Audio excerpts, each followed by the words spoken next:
Let me ask you something simple. Have you ever been told, eat whatever you want? It doesn't really matter, especially when dealing with a serious illness like cancer? Maybe someone said it with kindness. Maybe even a doctor said it, trying to keep things simple or comforting. But that advice, while it may sound harmless, might just be the most dangerous sentence a patient ever hears. Here's why. Cancer isn't just about what happens in a hospital. It's not only about surgery, chemotherapy, or radiation. It's about what's happening in your whole body, every day. And food, believe it or not, speaks directly to your body in ways that medicine cannot. When someone hears the word cancer, their world shifts. Suddenly, everything feels uncertain. People begin to ask questions they never thought about before. What caused this? Was it something I ate? Something I did? And what can I do now? That's where the confusion begins, because most cancer patients, through no fault of their own, get straight answers when it comes to food. Why is that? The reality is that many oncologists, for all their training and experience, simply haven't been taught much about nutrition. Most medical schools give only a few hours of nutrition education across several years of training. So, when a patient asks, "Doctor, what should I eat?" the honest answer for many physicians is, "I don't really know." And instead of saying that, they might say, "Just eat anything." But "just eat anything" can sometimes mean eat something that quietly makes things worse. Let's break it down. Food has power, real power. Your body has systems, natural, built-in defense systems that are designed to find and fight disease. And those systems, they're influenced, even activated, by the foods you eat. This isn't guesswork. It's backed by clinical research, biological data, and thousands of studies from reputable sources. Now, think about this. When people talk about food and cancer, they often focus on fear. Don't eat this. Avoid that. That's important, yes, but it's not the whole picture. What's missing is the understanding that food is not just something to avoid, it's something to use. It can be your ally. It can help your body respond better to treatment. It can reduce inflammation. It can even help kill off the tiny, dangerous stem cells that make cancer come back. Still, let's address the fear. People wonder, did something I ate cause this? Maybe. Maybe not. But there are certain patterns we can't ignore. For instance, processed meats like bacon, hot dogs, and deli slices have been classified by the World Health Organization as Group 1 carcinogens. That's the same category as asbestos and tobacco. It doesn't mean eating a slice of ham once a year will cause cancer. But eating it regularly over years? That's a risk we can't dismiss anymore. Then there's the grill. Grilled meat tastes great, no doubt.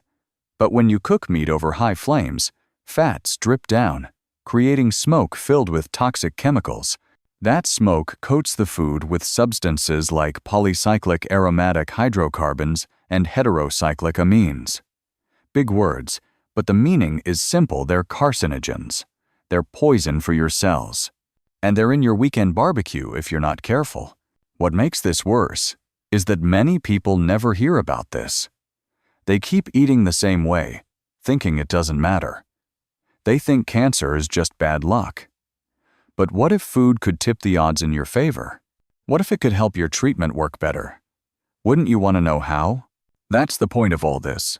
To shine a light on what's been missing from the conversation, not to scare you, not to replace your doctor, but to add something essential that's often left out. A deeper understanding of how food and biology are connected. Because food isn't just calories. It isn't just about weight gain or weight loss. It's about information. Every bite you take tells your body something. It either supports healing or adds to the chaos. And when you're fighting cancer, you need every system in your body to be on your side. You need your immune system to be strong. You need your gut to be healthy. You need inflammation to be controlled. And all of that, every single one, is influenced by food. That's why eat whatever you want is not just unhelpful, it's misleading. Let's be realistic. Food alone won't cure cancer. This isn't magic. You still need treatment. You still need science and medicine. But food is not the enemy of medicine. It's its partner. It's the bridge between treatment and recovery, between surviving and truly healing.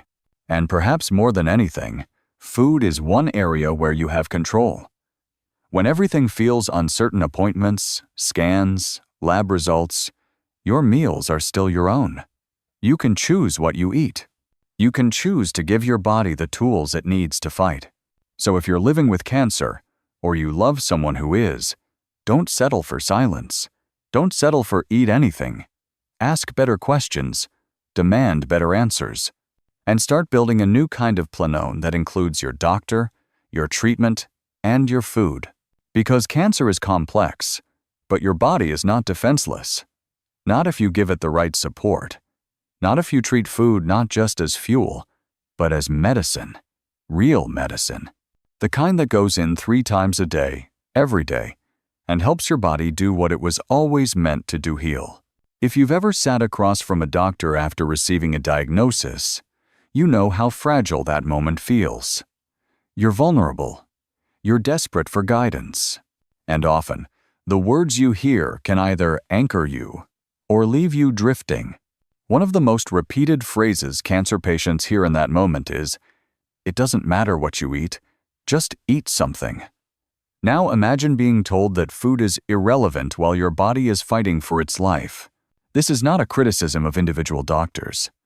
Most of them are doing the best they can with the training they received. But that's the heart of the issue. Most oncologists, even those at top institutions, were never taught how food influences healing. In 4 years of medical school, many receive less than a week of nutrition education. Some get only a few hours. The system simply wasn't designed to treat food as part of medicine.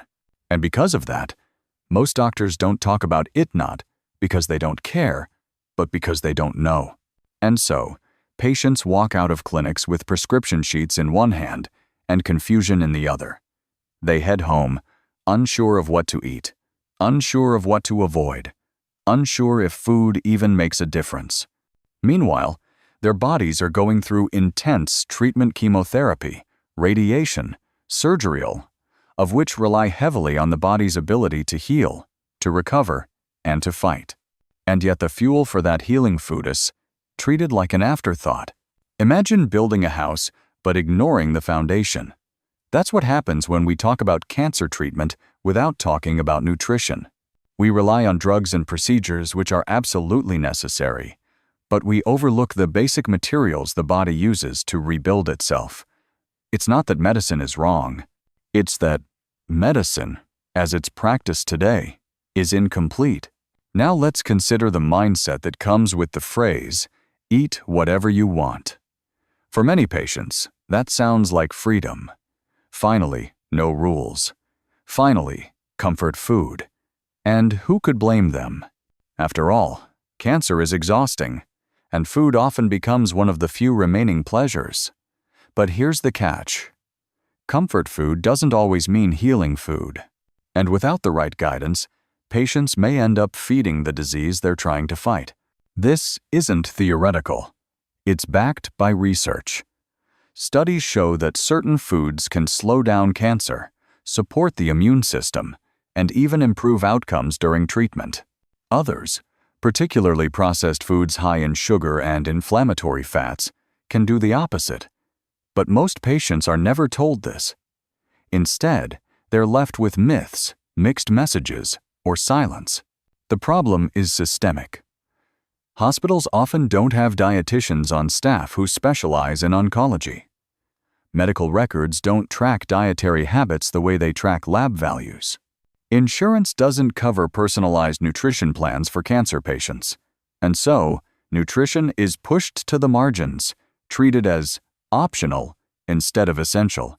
And yet, the science keeps evolving.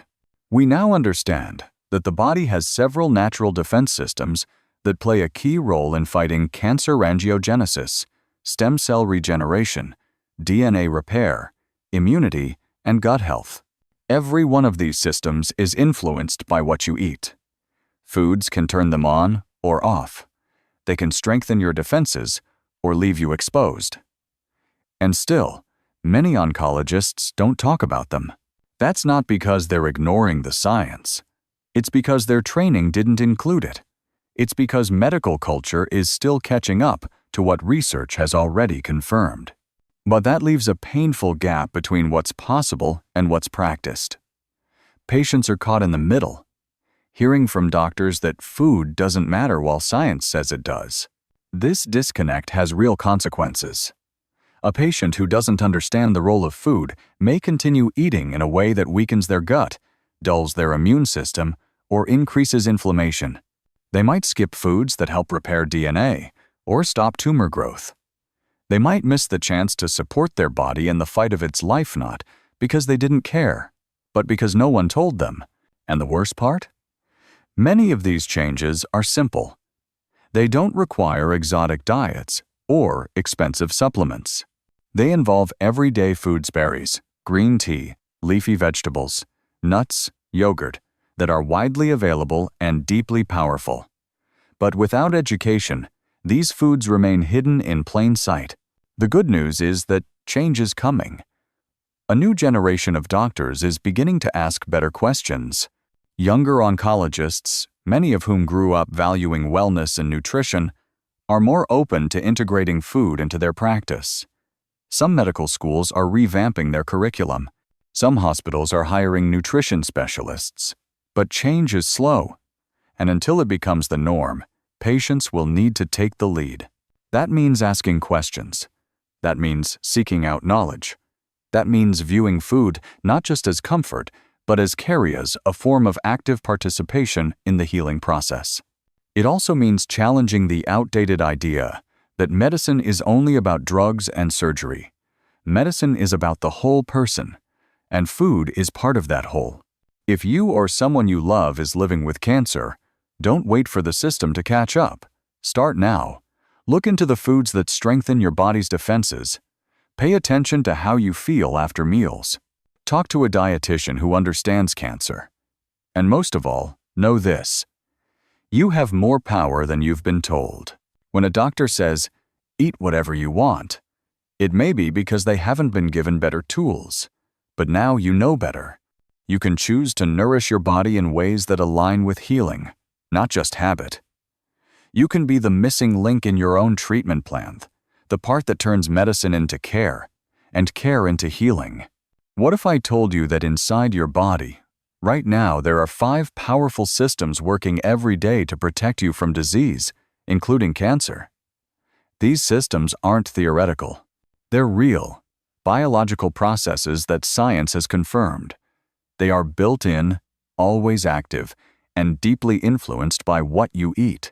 And when they function properly, they act like your body's personal army, detecting, neutralizing, and healing threats before you even know they're there. But when these systems are weak or overwhelmed, disease has a better chance of taking hold. Cancer can grow, spread, or return. So if you're serious about supporting your body during illness or preventing illness in the first place, then understanding these 5 defenses is essential. Let's start with the first one. The first defense system is angiogenesis. That's a scientific term for how your body grows blood vessels. You might wonder why that matters.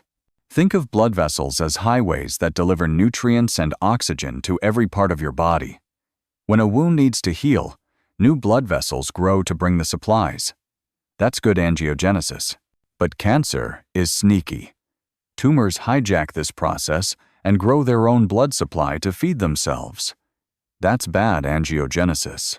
Your body normally keeps this process in balance, but certain foods can help block the growth of new blood vessels that tumors rely on. Green tea, tomatoes, soy, berries, and cruciferous vegetables like broccoli all have anti-angiogenic properties. By eating them, you're not just feeding yourself, you're starving the cancer. Now the second system is regeneration. Your body has the ability to repair itself. Skin heals, bones knit back together, Organs bounce back after injury. This ability comes from stem cells that can transform into many different types of tissue. When cancer or its treatments damage the body, regeneration helps rebuild what's lost. But here's the twist. Cancer has its own version of stem cells. These are the most dangerous ones, because they can survive treatment and help the tumor come back. The key is to support your healthy stem cells and suppress the cancerous ones. Foods like purple potatoes, green tea, and even tree nuts have been shown to target cancer stem cells while supporting regeneration. So the same food can both destroy what harms you and rebuild what heals you. The third system is your microbiome, vast community of bacteria living in your gut. This isn't something to be afraid of. In fact, you want a diverse and healthy population of gut bacteria. They help with digestion, yes, but they also support your immune system, regulate hormones, and reduce inflammation. Inflammation is a known trigger for cancer, so keeping it in check is critical. When your microbiome is strong, it helps your whole body. But when it's out of balance, because of poor diet, stress, or antibiotic, harmful bacteria can take over, and inflammation rises. The good news is that food is the most powerful way to shape your microbiome. Fiber-rich foods like lentils, beans, whole grains, berries, and fermented foods like yogurt and sauerkraut feed the good bacteria.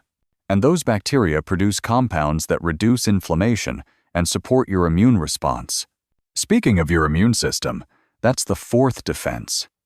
We often think of immunity in terms of avoiding colds or the flu, but your immune system does much more.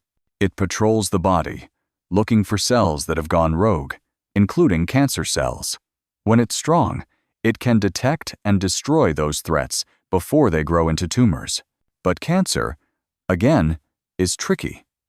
It can hide from the immune system or even suppress it. That's why some treatments, like immunotherapy, focus on waking up the immune response. Still, you don't need a lab to support your immunity. Foods like mushrooms, broccoli sprouts, blueberries, chili peppers, and even dark chocolate have been shown to enhance the activity of immune cells.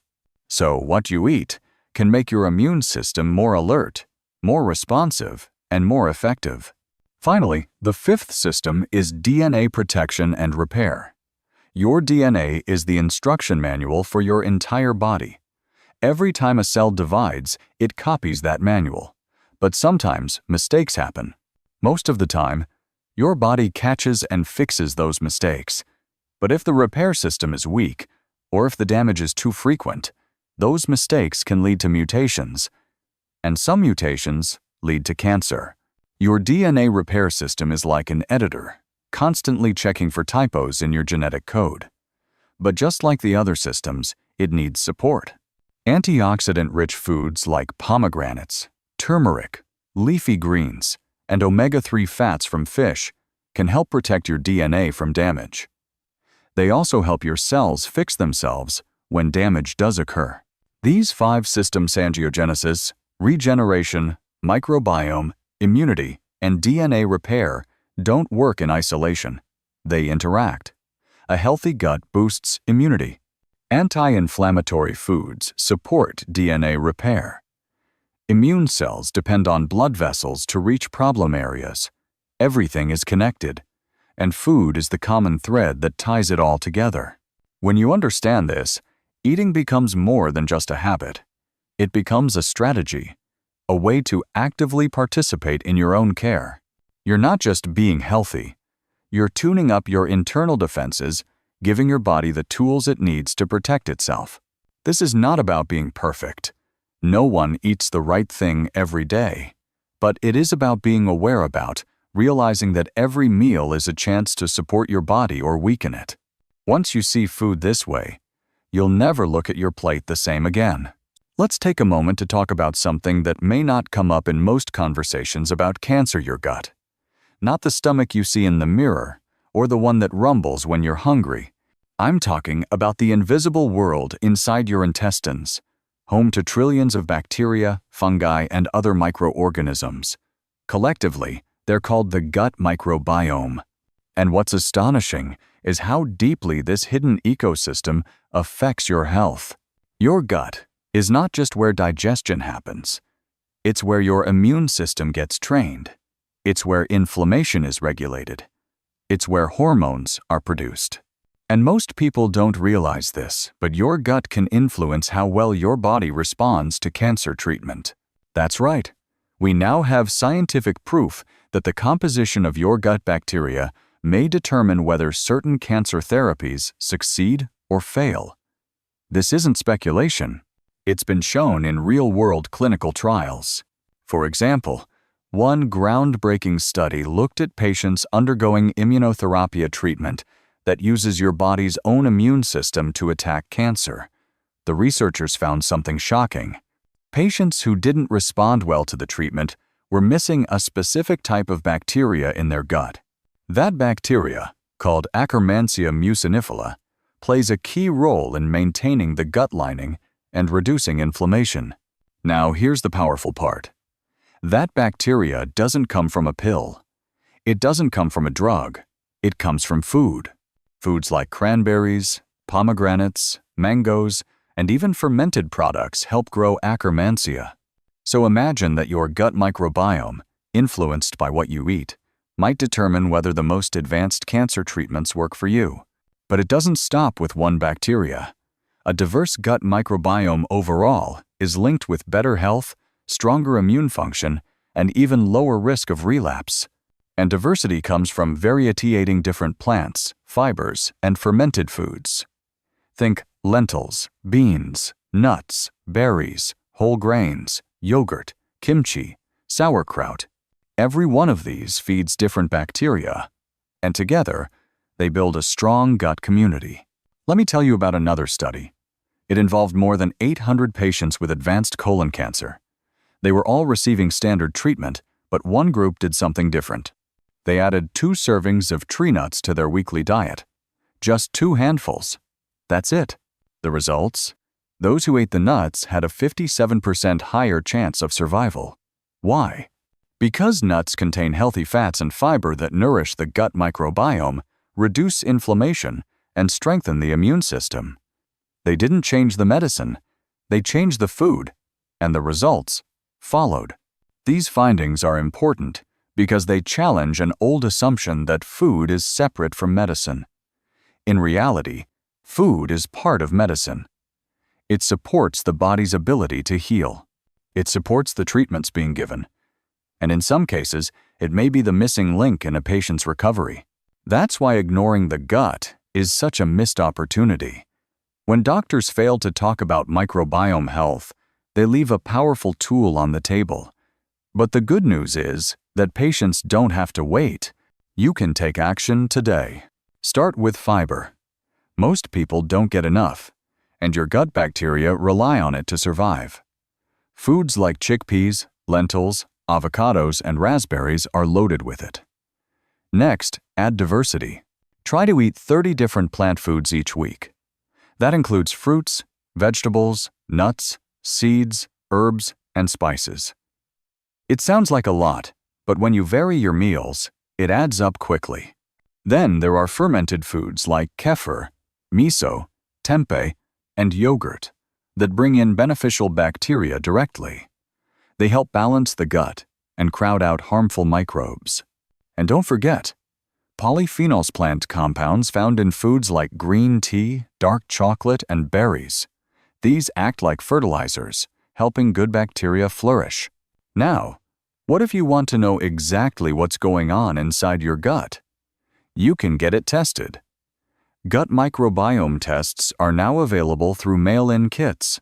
You take a sample, send it to a lab, and get a full report on your bacterial makeup. Some people find that empowering. Others find it overwhelming.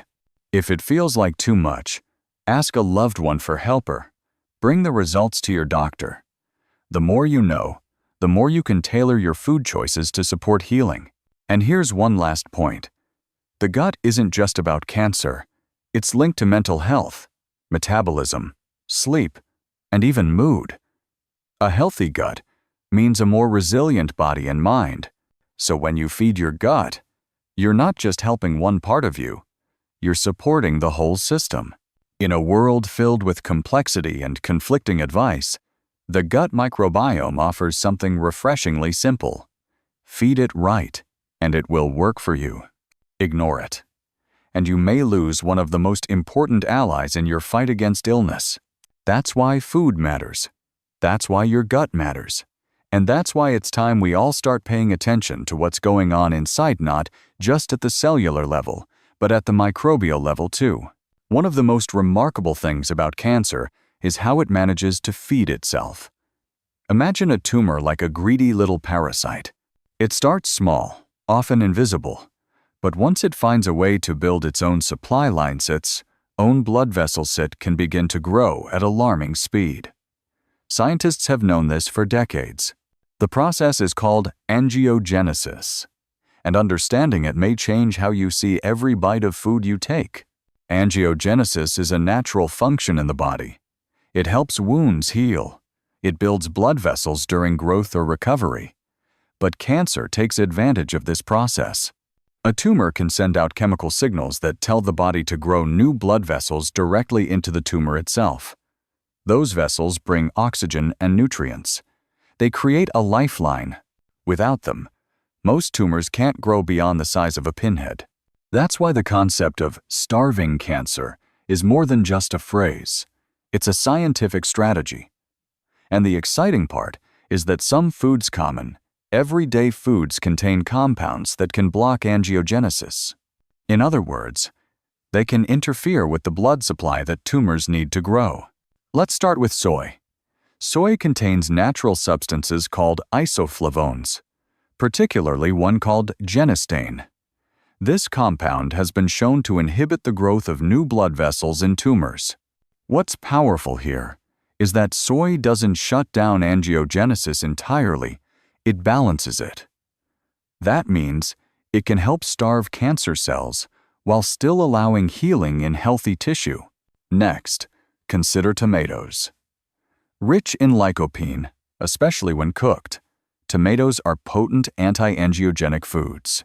Lycopene helps prevent blood vessels from feeding tumors, particularly in cancers like prostate and breast cancer. And the effect is even stronger when tomatoes are combined with healthy fats, like olive oil, because the fat helps your body absorb the lycopene more effectively. Green tea is another powerful tool. It contains catechins, which are antioxidants that can block blood vessel growth in tumors. Regular green tea consumption has been linked with lower cancer risk in population studies.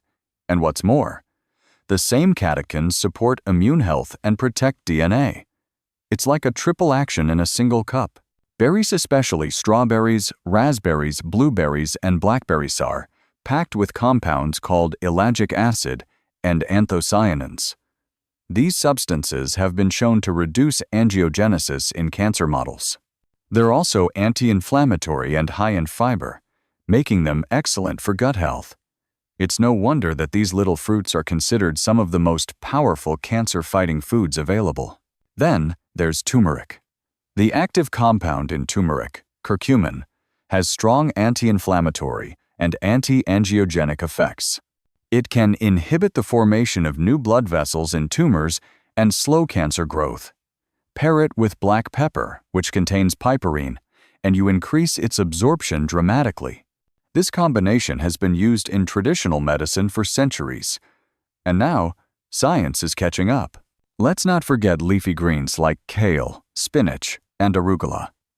These vegetables contain natural inhibitors of angiogenesis and also support detoxification pathways in the liver. Their bitter compounds help cleanse the body while reducing inflammation and promoting balanced immune responses. Even everyday kitchen items like garlic and onions can play a role. Both contain organosulfur compounds that suppress abnormal blood vessel growth. These foods are also antibacterial, antiviral, and support heart health, adding even more value to their presence in your meals. What ties all of this together is the realization that food isn't just fuel, it's instruction. It tells your body what to build, what to block, what to heal. And when you eat anti-angiogenic foods, you're sending a message: don't feed the cancer. Now, some people ask, can food alone cure cancer? The answer is no. Cancer treatment is complex. It requires medicine, procedures, and expert care. But food can support that care. It can help create a body environment where tumors struggle to survive. And when you combine modern medicine with smart nutrition, you give yourself the best possible odds. One more point. These foods don't need to be exotic or expensive. You don't need to overhaul your entire kitchen. Small, steady changes are what make the difference. A handful of berries each day, a cup of green tea in the morning, swapping a processed snack for a tomato salad with olive oil. These are simple choices, but over time they add up. And this isn't just about those currently facing cancer. Anti-angiogenic foods also help prevent the formation of tiny dormant tumors that many people carry unknowingly. These microscopic cancers often remain harmless for years unless they develop a blood supply. So eating in a way that prevents angiogenesis can be a form of silent, steady prevention. The more we understand about the relationship between food and cancer biology, the more empowered we become. You don't have to feel helpless. You don't have to wait for permission to start protecting your body. You can begin today, your next meal. Because in the fight against cancer, knowledge is power. And food, used wisely, is a weapon. There's a lesser-known truth in cancer research that deserves far more attention than it gets. It's the idea that not all cancer cells are created equal. Some are more dangerous, more stubborn, and more likely to come back after treatment. These cells are known as cancer stem cells, and understanding how to target them could be the key to long-term recovery. Let's break this down. When someone undergoes treatment, whether it's chemotherapy, radiation, or surgery, most of the cancer cells may be destroyed. Tumors shrink, scans improve. But if cancer stem cells are left behind, they can start the process all over again. These cells are like the root of a weed. You can cut off the top, but if the root remains, it will grow back. That's why recurrence is such a fear among survivors. The cancer might be gone, but is it really gone? Has the root been removed? Or is it quietly waiting for the chance to return? The good news is that nature may offer some powerful tools to address this risk. Research now shows that certain foods contain compounds that can selectively target and kill cancer stem cells. Not all cells, just the most dangerous ones. This is an exciting frontier in cancer nutrition, and it's one more reason to see food as an active part of the healing process. Let's begin with purple potatoes. It might sound surprising, but the vibrant color of these potatoes comes from anthocyanins, powerful plant pigments that have been shown in studies to kill colon cancer stem cells. These compounds disrupt the internal machinery that cancer stem cells need to survive without harming healthy cells. In animal models, diets rich in purple potatoes significantly reduced tumor growth and recurrence. Green tea is another powerful ally. We've already discussed its role in angiogenesis, but its benefits go even deeper. The catechins in green tea, especially one called EGCG, have been shown to suppress cancer stem cell activity in breast, prostate, and pancreatic cancer models. What's remarkable is that EGCG interferes with the signaling pathways that cancer stem cells rely on, cutting off their ability to renew and spread. Coffee, too, has entered the conversation. Once feared in health circles, coffee is now being recognized for its potential benefits, especially in moderation. Certain compounds in coffee have been shown to reduce the viability of cancer stem cells.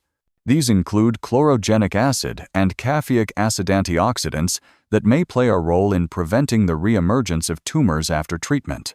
And then we have tree nuts, walnuts, almonds, and pistachios. These are rich in omega-3 fats, polyphenols, and fiber. In addition to supporting the immune system and gut health, recent studies suggest that some of the bioactive compounds in nuts can influence the behavior of stem cells. They don't just support healing, they may actively disrupt the cancer's most dangerous cells. Let's not forget turmeric. This golden spice, used for centuries in traditional medicine, contains curcumina compound with remarkable properties. In lab studies, curcumin has been shown to target breast cancer stem cells, reducing their ability to self-renew. It also makes these cells more sensitive to chemotherapy, enhancing the effectiveness of conventional treatment. And there's more. Foods like cruciferous vegetables, broccoli, cauliflower, contain sulforaphane, which has been shown to kill cancer stem cells in breast and pancreatic cancer models. This compound works by suppressing enzymes and pathways that these cells use to resist treatment. Sulforaphane may also prevent cancer stem cells from moving to other parts of the body, a key step in preventing metastasis. These findings are not fantasy. They are peer-reviewed, published in medical journals, and backed by labs across the world. But you won't often hear about them in a clinic. Why? Because nutrition is still not fully integrated into cancer care. Because the medical system moves slowly. And because food doesn't come with a brand name or a sales pitch. But that shouldn't stop you from using this information. You don't need to wait for the system to catch up. You can begin building these foods into your daily life right now. Start simple. Brew a cup of green tea each morning. Add a handful of purple potatoes to your dinner plate once or twice a week. Snack on a few walnuts in the afternoon. Stir turmeric into a soup or a warm drink. Layer cruciferous vegetables into your meals. These aren't exotic superfoods, they're accessible, affordable, and proven to help. And here's the deeper truth. When you eat in a way that targets cancer stem cells, you're not just reacting to a diagnosis. You're being proactive. You're working to prevent recurrence. You're building a long-term defense rooted in daily habits. And those habits are what shape the future of your health. Food may not replace medicine, but it can extend its reach. It can continue the fight long after you've left the hospital. And when it comes to cancer stem cells, that continued fight might make all the difference. Every person is different. We all know this on some level. But when it comes to illness, especially something as complex as cancer, this truth becomes even more important. Two people may have the same diagnosis, but their bodies, their lifestyles, their histories are not the same. That's why personalized nutrition is not just helpful, it's necessary. Let's begin with what personalization really means. It means looking beyond generic lists of good and bad foods. It means understanding how your body reacts to certain ingredients, how your gut processes fiber, how your immune system responds to inflammation, and even how your mood and energy are affected by your meals. This is not guesswork, it's biology, and you can measure it. One of the most effective ways to personalize your food choices is by understanding your gut microbiome. As we've discussed earlier, your gut is home to trillions of bacteria, and this ecosystem plays a critical role in immune function, inflammation, and even treatment response. But not everyone has the same bacteria. Some people have a strong presence of beneficial strains like Akkermansia, while others may have an overgrowth of harmful bacteria that fuel disease. So how do you know where you stand? That's where gut microbiome testing comes in. These tests are widely available today. You can order a kit online, receive it in the mail, and collect a small sample at home. It's simple, discreet, and informative. Once the lab analyzes your sample, you'll receive a report showing which bacteria are present, whether your gut is balanced, and what foods may help or hurt your microbiome. This information is powerful. For example, if your test shows low levels of fiber-digesting bacteria, you may need to increase legumes, whole grains, and specific vegetables. If you're missing anti-inflammatory strains, you might benefit from fermented foods or targeted probiotics. And if harmful bacteria are dominating, you'll want to remove the foods that feed them, often sugars and ultra-processed snacks. But testing is only the beginning. Personalized action means translating data into habits. Let's say your results show low Akkermansia levels. You could start eating more cranberries, pomegranate seeds, and polyphenol-rich spices. You might avoid artificial sweeteners, which can damage the gut lining. You may choose to rotate your vegetables weekly to diversify your microbiome. Now, let's consider another layer: your medical history. If you're living with diabetes, you'll need to manage blood sugar while still feeding your gut. That might mean using lentils instead of white rice, or choosing sweet potatoes over refined grains. If you've had surgery or chemotherapy, you may need to focus on regeneration, adding protein-rich plants and healing fats. What about food sensitivities? Some people don't tolerate dairy or gluten. That's fine. Personalized nutrition means respecting your body's signals. It's not about forcing yourself to eat what's good on a list. It's about finding what's good for you. That's the difference between a diet and a lifestyle. Now, how do you build a sustainable plan? Here are a few practical steps. Start small. Choose one anti-inflammatory food to add each day. Maybe it's a handful of blueberries in the morning, or a spoonful of sauerkraut with lunch. Build slowly. Listen to your body. Keep a journal. Track not just what you eat, but how you feel afterward. Are you bloated, energized, foggy? This is real data. Over time, you'll start to notice patterns. Make your kitchen supportive. Stock up on healing staples: green tea, nuts, turmeric, garlic, leafy greens. Remove foods that cause inflammation or cravings. Your environment shapes your success. Ask for help. Personalized nutrition doesn't mean doing it alone. Work with a dietitian if you can, especially one who understands cancer care. If that's not possible, use books, courses, or trusted online communities. You're not alone. Measure progress. You don't need fancy equipment. Just pay attention to your energy, digestion, mood, and lab results if available. The body will show signs when healing begins. And perhaps most importantly, be kind to yourself. Healing is not a straight line. There will be days when you eat what's easy, not what's optimal. That's okay. What matters is your direction, not your perfection. Now, you might be wondering, how does all this fit with traditional treatment? The answer is simple. It doesn't replace it. It enhances it.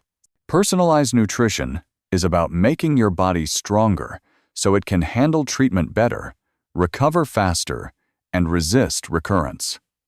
It's about creating an internal environment where healing becomes more likely. This is not wishful thinking. It's supported by clinical studies. In patient groups that used food strategically alongside treatment, survival rates improved, quality of life increased, and complications decreased. And the common thread? Personalization. Because when you give your body exactly what it needs, it responds. So if you felt overwhelmed by food advice, by conflicting diets, complicated plans, or rigid rules, take a breath. Start with your body. Start with your gut. And let the data guide you. You don't need to be perfect. You just need to be present, intentional, and willing to learn. Your body is speaking. Food is the language. And the message is clear. You have more power than you think.